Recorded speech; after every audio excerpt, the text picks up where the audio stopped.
Hello, Johnny London here once again, and today you join me as I begin touching in all the little bits with the brown paint, of course. There's plenty to do, and it does require something of a steady hand, as I didn't use any masking tape. That's all the touching in done, although I should go round again with a little brush and just make sure there's no sort of off bits before I finish up.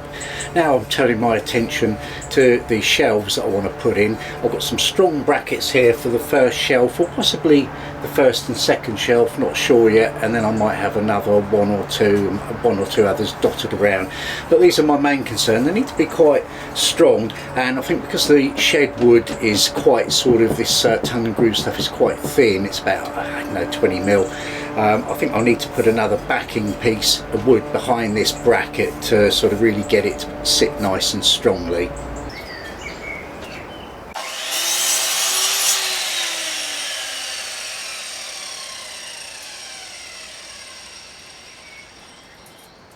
The bits I'm using are already varnished.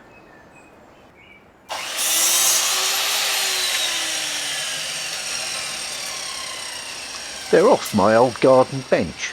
Waste not, want not.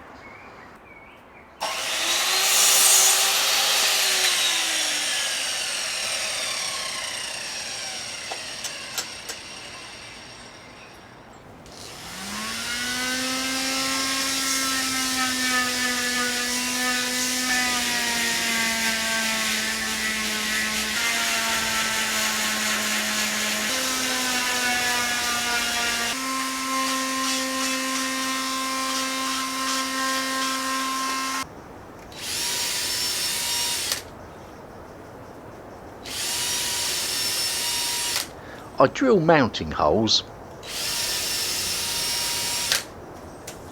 and countersink them.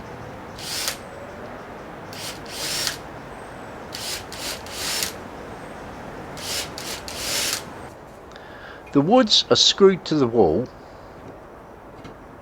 and the brackets are screwed through both wood and wall.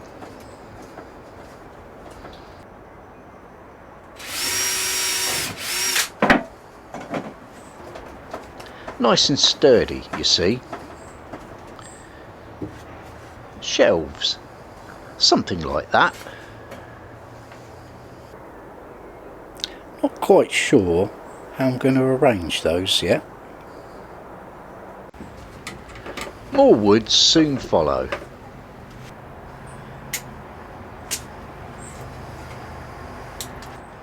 So it should go above there. So that gives us 1, 2 and a bit. That gives us 1, 2 and a bit. I check for straightness regularly.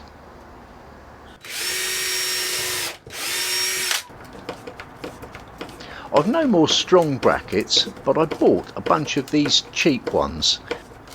They'll be fine for all the odds and ends. Now I can trim the shelves.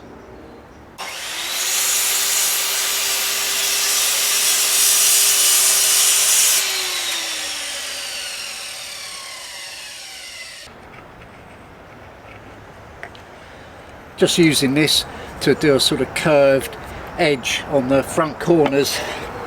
I've done one already. You can sort of see that. I also put a little bit of a chamfer as well.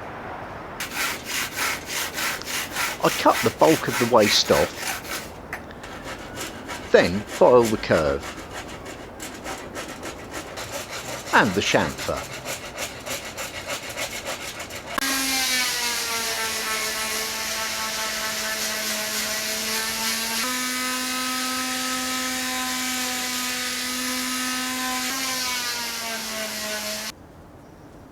Now I can stick my little bits of Waney edge back on. I use super glue for the initial bond, but plenty of varnish should goop things together.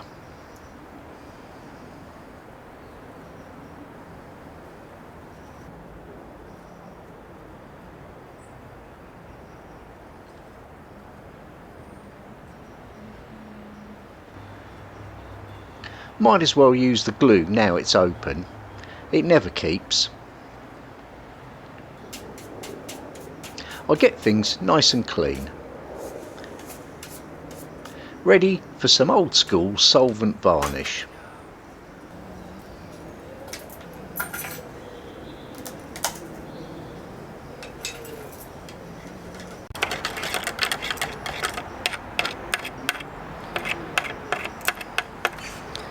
I've got some of the good stuff, a couple of coats of this just to sort of seal it. A couple of 3 coats. See how it goes. The wood just drinks it in. That's the stuff. And look how nice the grain is coming out.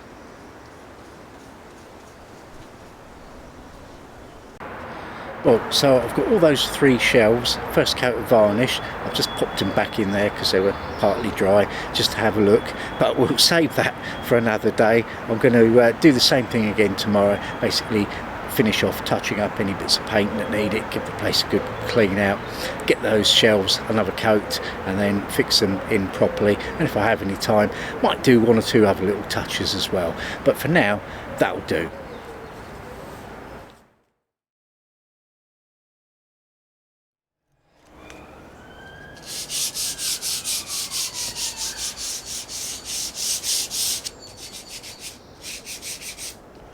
It's a quick rub down before another coat of varnish.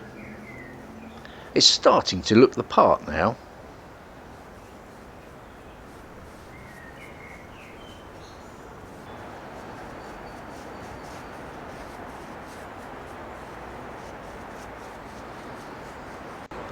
I'll leave those to dry while I get on with something else.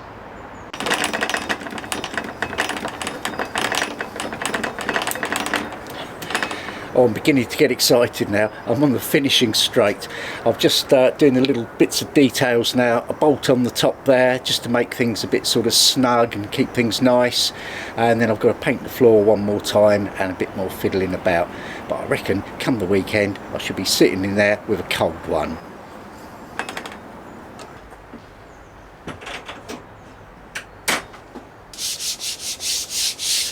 More rubbing down.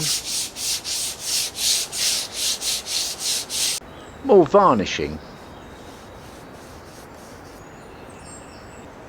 Definitely looking the part. Today's varnish is a different one to yesterday. That one yesterday sort of really soaked in through it. It was very, very thin, more like a kind of French polish actually, and probably just the thing for the first coat. I've got a little bit left for if I want to do a couple more shelves later on, which I think I probably will somewhere else in there. And that's the 3rd coat of this one, well, 3rd coat in total, 2nd coat of this one gone on.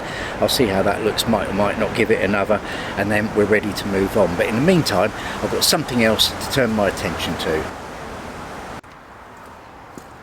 These arrived yesterday.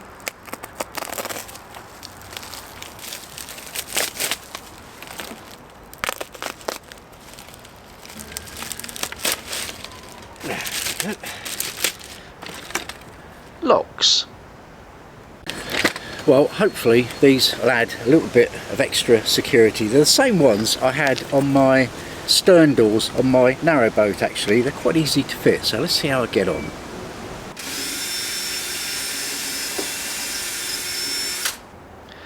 The locks require just 3 holes, 2 for mounting bolts and 1 for the key.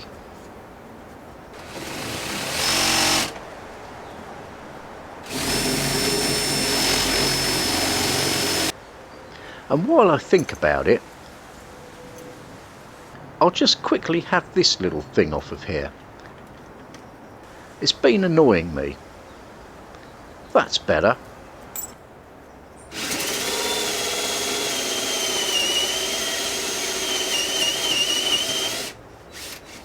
I'll create a recess for the escutcheon, like so.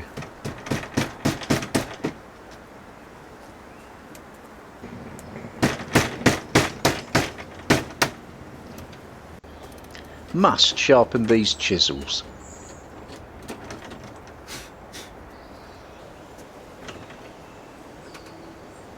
I take the cover flap off as it can't swing out of the way now, but I don't think it'll matter. It's quite sheltered under here.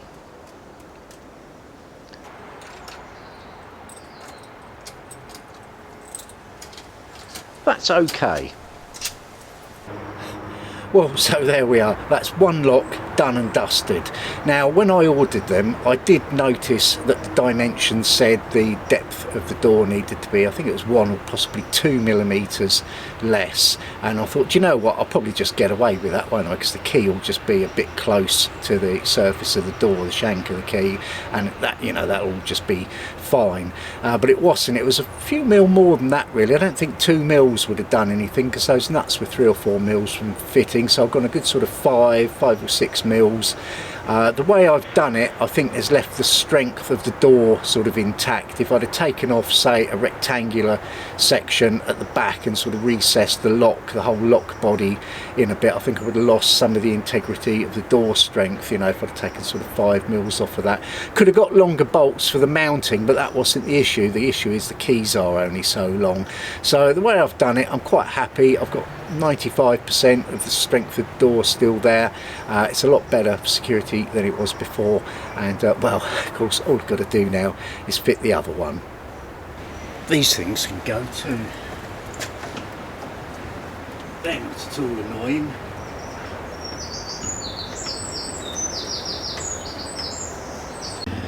In the meantime, I've flipped these over, given them the third coat on the back. Those have got to dry off, and they're all good. The only annoying thing is, I had one here, I can't show you because it's wet, I had one here where I've got my Waney edge, and it had all the sort of gnarly bark, and while I've been working with it, or even prior to that, it had been dropping off, and I put all the bits aside with the intention of sticking them back on, as you saw me do with some of the sort of incidental pieces yesterday. But I'm buggered if I know where those are gone now. And while I've got you, I'll just give you another little tip that I do. When I'm trying to keep a brush, I've got a jar with some white spirits in there. Obviously, the brush fits in there, doesn't it? Which is all good and well. But what I've done, I've gone one step better. I've done a hole in the lid, a special hole in the lid. And that means you can get the end of the brush in there. And in this case, what I'm going to do, because it's a bit tight, I'll use it to keep the brush just suspended at the very top of the white spirits, which will be enough, because as it dries it will soak it up. And then what I can do, got a bit of damp cloth here, put that around the hole. It's a bit of a hole obviously, and well, that'll easily do till tomorrow, and probably a couple of weeks I should think. Keep it on the go till I know that I've finished with it. Then chuck it all away.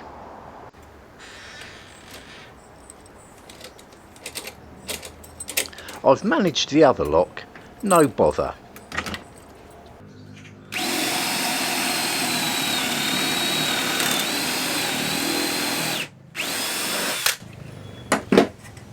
I create somewhere for the bolts to go into. Well, to be honest, that was harder work today than I'd expected. I thought I was just sort of pottering around with the last few odds and ends. I've still got to give the floor another coat of paint after I've hoovered it up, but really everything else is done now. I can start sort of putting all my bits and bobs in there tomorrow, so that should be an enjoyable day. I'll see you next time.